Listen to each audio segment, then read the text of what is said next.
Ne t'inquiète pas, ça va bien se passer. Donc, la petite recette du mojito. Pour commencer, cocktail qui se fait au verre et non pas au shaker. Le verre à utiliser est le suivant. Un verre typique, spécialement conçu pour ce type de cocktail-là. On appelle ça aussi, je crois, des verres dits soviétiques, parce que c'est un côté un peu massif, un peu rustique, on va dire. Voilà. Très important, prenez toujours des verres comme ça. Alors l'idéal, c'est d'avoir le vrai verre à mojito que vous trouvez dans les restaurants, dans les bars. La plupart, j'ai réussi, soit ceux que j'ai en fait, soit on me les a offerts, soit bon bah voilà, qu'on planqué au fin fond d'une poche de veste, de manteau, de slip ou pire. Voilà, ça c'est l'idéal, hein, ce type de verre-là. Celui que j'avais avant était un comme ça, et exactement le même mais en format un peu plus petit, hein, tout simplement. Ce verre-ci, vous trouvez le même chez Ikea, mais il est de cette taille-là. En gros, il a cette petite partie-là en plus qui va jusque sur la table. L'inconvénient de ce type de verre, c'est qu'on va le voir juste après, ils sont trop hauts par rapport à la fameuse ligne qui est ici en plein milieu du verre, qui sert justement à mesurer le volume d'alcool que l'on met dedans. Et je vais vous le faire aussi en version, dans le même verre, vous aurez à la fois, vous allez me dire comment c'est possible, la version dite normale, le mojito alcoolisé, et vous pouvez aussi le faire en version non alcoolisée si vous buvez pas d'alcool, si vous buvez pas d'alcool. On appelle ça le Virgin Mojito, hein, tout simplement un mojito vierge. On fait ça exactement dans ce sens-là. Pendant un an et demi, j'arrivais pas à les faire. Un jour, un barman m'a montré, et depuis, ça va beaucoup mieux. Vous prenez, pour commencer, dans l'ordre, on commence toujours avec la menthe. De la petite menthe bien fraîche. En général, quand on dit de la menthe fraîche, vous l'avez acheté le jour même, ou vous allez vous en servir pour le lendemain. Voilà, c'est ce qu'on appelle de la menthe fraîche. On ne les met pas juste comme ça sans rien faire. On ne les met pas feuille par feuille. On prend en fait un brin et on coupe à la base du brin, par exemple. Ou entre, sinon j'aurais pas fait ça, j'aurais pu faire entre deux, comme ça. Vous allez me dire pourquoi? Ah, c'est tout simple, hein. C'est un peu comme quand on vous coupe un bras, ça glisse le sang. Et bien là c'est pareil, réflexe de la plante, elle va produire de la chloroquine. Tac, si je le coupe bien, voilà. Ça se sent tout de suite d'ailleurs que la réaction chimique se fait. Vous prenez des tiges de cette taille-là à peu près, c'est pas trop mal. Pas trop petit non plus parce qu'après ça se coincera dans la paille et ça c'est un peu chiant. Donc voilà, allez, j'en mets une petite dernière. Pareil que je coupe ici un peu entre les deux, entre deux bouts de tige comme ça, voilà. Tac, et là on est bien. C'est une petite dose assez convenable. Ensuite, saleté de scooter, cassez-vous, cassez-vous. Je déteste ça quoi. Enfin bref, pas le débat. Après, le citron vert, jamais du citron jaune. Le citron vert a un côté plus amer, plus racé, à la fois plus élégant et surtout pareil, ça fait en grande partie le goût du breuvage. On le prend et on le découpe en petits carrés, mais ça de façon gentille. Ça ne s'explose pas trop. Faites ça avec un couteau à dents, c'est l'idéal. Voilà, que ce soit à peu près présentable, vous voyez. Hop. Donc un demi-citron vert, à peu près. Si c'est un tout petit citron vert, tout le citron y passera. S'il est un peu plus gros, un tiers suffit. Voilà, mais en gros, en général, la moitié, pour des calibrages classiques, la moitié d'un citron suffit.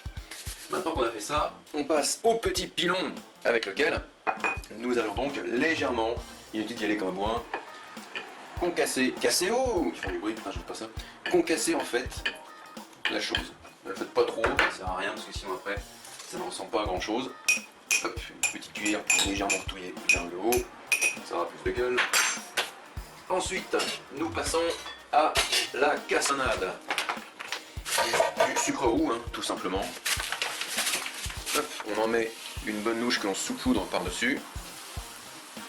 Voilà. Ça dépend des personnes aussi. Certains les aiment sans sucre, c'est très rare. D'autres avec moins de sucre, d'autres très sucrés, ça dépend.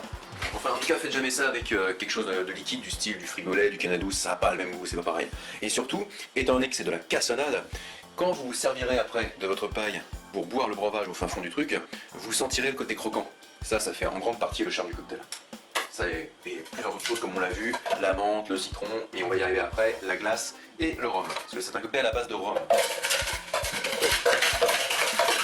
Ensuite, l'idéal, vous me direz, bon, on met des glaçons dedans, des glaçons de calibrage classique comme celui-ci. Problème, c'est que si vous mettez des glaçons, il va en falloir une pelletée pour créer ce qu'on appelle la colonne de glace, la colonne de fraîcheur, qui va garder votre verre frais le plus longtemps possible. Vous pouvez faire ça, mais c'est vraiment pas l'idéal. Le top du top, c'est d'avoir vraiment de la glace pilée. Ce sont quoi en fait? C'est quoi de la glace pilée? Ce sont des glaçons lambda que vous avez mis dans une broyeuse et ça vous fait de la glace pilée. Il faut en faire un gros stock au préalable. Si vous prévoyez une soirée avec 5-6 personnes qui aiment ça, prévoyez au minimum deux fois ça en volume. Bon, minimum, hein, il faut compter ça. En sachant qu'avec une bouteille, je vais y revenir après, on peut faire l'équivalent d'une dizaine de verres bien chargés, 12 plus légers, à peu près, voilà. Bref, allez-y franco sur la glace pilée. Si éventuellement vous n'en avez pas beaucoup, petite astuce, vous prenez des glaçons classiques qui aideront à rehausser le volume normal, enfin minimal qu'il faut de glace, parce qu'avoir juste ça de glace dans le verre, c'est pas assez. Il faut vraiment que ça arrive jusqu'en haut, voire limite que ça dégueule. Vous allez comprendre. Donc je continue à en mettre. Je me suis pas mal servi ces derniers temps. J'arrive vraiment sur une fin de série. Et là, voilà, on arrive sur quelque chose où vraiment votre verre est rempli jusqu'au bout. Voilà. Dernier, hop, là on pourra. Hop, que ce soit au top du top.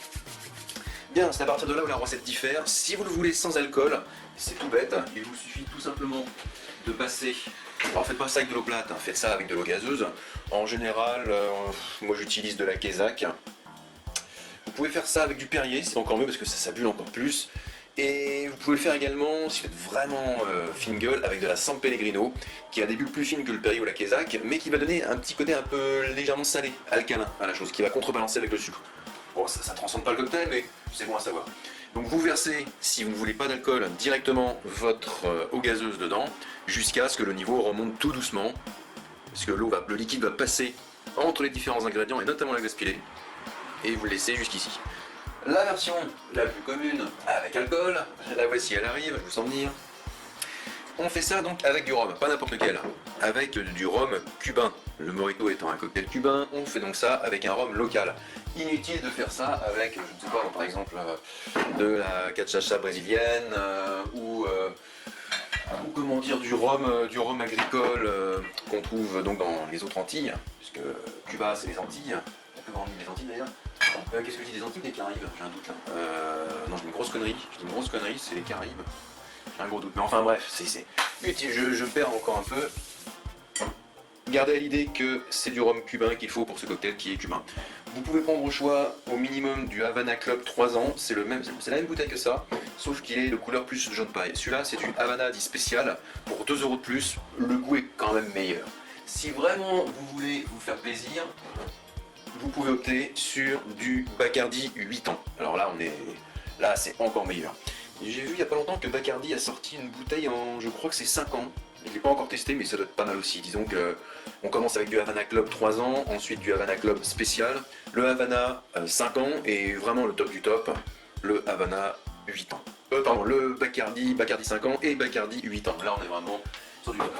Le Havana spécial est un bon consensus entre le Havana classique, 3 ans, celui qui est jaune paille, et le Bacardi 8 ans qu'on a vu juste avant. Très important, quand vous servez votre verre, vous passez l'alcool sur la glace. Et regardez bien, tout à l'heure je parlais de cette petite ligne qui est ici, j'espère que ça se verra. Observez la base du verre. Je passe ça dessus tout doucement et vous allez voir, l'alcool va se mélanger et va remonter pour arriver à peu près à la ligne médiane. Voilà. Là ça se voit un peu plus nettement. L'alcool est vraiment monté jusqu'ici. Bon alors je vous rassure, et ça a dû se voir en même temps. Cassez-vous! Ils me font chier. Tac. Ça a dû se voir. C'est monté jusqu'ici, mais il n'y a pas ça de rhum dans votre verre. Il y en a bien moindre, ça descend à peu près à ce niveau-là. Pourquoi c'est monté jusqu'ici? Tout simplement parce que vous avez créé cette colonne de glace qui fait que quand vous avez passé, ça s'est mélangé et c'est monté jusqu'à ce niveau-là. C'est pour ça que cette ligne est très importante sur ce type de verre, ça permet de savoir exactement où on met le dosage. Alors que si on était sur un verre de type Ikea, ça aurait parti d'ici et ce serait remonté non pas ici mais jusque là, vous auriez eu ça de plus de rhum dans le verre. Bon, ça fait une dose qui est correcte aussi, hein. C'est comme un double, mais l'idéal c'est de les faire en version standard, plus ou moins avec 1 à 2 centilitres de plus, mais pas forcément plus 4, 5, 6 centilitres de plus. Ah, c'est un peu trop. Donc on est bon pour ça. Qu'est-ce qu'il nous reste donc? De l'eau gazeuse, si possible une bouteille qui n'est pas déjà entamée, pour 2 raisons. La première c'est celle-ci. Voilà, c'est que vous savez que c'est une bouteille qui n'est pas entamée et c'est agréable de l'ouvrir, c'est un petit plaisir hédoniste, hein, proche de la Madeleine de Proust. Et surtout, votre bouteille bulle énormément. Elle bulle beaucoup plus que si elle était ouverte depuis une demi-journée ou plus. Vous passez dedans, là aussi, tout doucement, pour ne pas trop détruire votre glace. Et vous mettez à peu près, vous vous arrêtez à 1 cm ou à 1/2 cm du bord du verre. Inutile de le remplir à bord, parce que juste après, il va falloir qu'on touille un peu. Hop. Ayez toujours de quoi faire près de vous, pardon, des petits touilleurs, les agitateurs comme on dit. Hop, vous le touillez légèrement Bien sûr, les ingrédients se mélangent, mais pas trop. Hop, voilà. Pareil pour elle. On va rajouter un vrai touilleur. En l'occurrence, bon bah là, c'est pareil, hein, vous avez le choix entre le Havana ou le Bacardi. Hein, voilà. On retrouve ce qu'on a vu avant, hein, ça va, les vrais cocktails cubains. Le touilleur, on ne le met pas dans ce sens-là. Alors certes, c'est pratique parce qu'on voit le petit truc, mais ça ne sert à rien parce qu'on ne peut pas touiller de façon efficace avec ça. On touille de façon efficace avec ceci. Voilà, donc on le met dans ce sens-là. Et pour finir, c'est tout con, ça m'est arrivé une fois dans une soirée. C'était parfait, mais il manquait un truc, ça, une paille. Eh oui. Cassez-vous! En plus, il roule vite, je déteste ça. Enfin, j'oublie. Mettez-la à bonne taille. Voilà. Inutile d'avoir une paille trop grande qui va se casser la gueule après, donc j'ai légèrement coupé pour qu'elle soit bonne taille. Et dernière chose, cassez-vous! Le nombre de fois où j'ai dit des cassez-vous et que ça s'est pas entendu sur les vidéos parce qu'à chaque fois je fais des coupures. C'est chiant, à chaque fois il faut réenregistrer, c'est pénible. À chaque fois depuis le temps que je fais cette chaîne de vidéos, que j'ai comment dire, je me perds. Cassez-vous! À chaque fois que j'ai comment dire tiens, cassez-vous et on m'aurait donné 1 euro, je pense que j'aurais plus besoin de bosser. Dernière chose, et on se termine là-dessus, une petite goutte d'angostura. L'angostura, qu'est-ce que c'est? C'est une espèce d'aromate qui provoque qui va donner une petite dose d'amertume. On en met 1, 2, 3 gouttes, pas plus. Voilà. Et vous les mettez en évidence au beau milieu du verre. Et là, vous ne mélangez plus avant de le servir. Comme ça, la personne qui va le consommer va voir qu'il va y avoir de l'angostura dessus. Elle pourra le détecter au goût, hein, s'il est vraiment fine gueule, mais c'est fait exprès que ça soit comme ça. Et en plus, alors à la fin, je vais le servir. D'ailleurs, faites le test, servez un mojito à quelqu'un, immédiatement, même s'il sait qu'il a été touillé et qu'il est prêt à l'emploi, il aura le réflexe de d'abord le retouiller à nouveau et de le faire remonter une dernière fois avant de le consommer. C'est très classique. Et voilà, c'est prêt à déguster. 15 minutes quand même. Merde, qu'est-ce que je parle? Je pensais torcher ça en 5. Bon. Et bien voilà mes amis, c'était le petit plus de la vidéo, comme promis. Voilà comment on se fait un mojito. Je vous remettrai dans la description les différents éléments qu'il faut, ingrédients, et bien sûr respecter l'ordre. Et puis ça se passera très bien comme dit l'autre. Je conclue là-dessus et je vous souhaite bien évidemment à consommer avec modération. Je vous souhaite une bonne nuit en plongée comme dirait l'autre. Et à une prochaine fois avec la plus grande joie.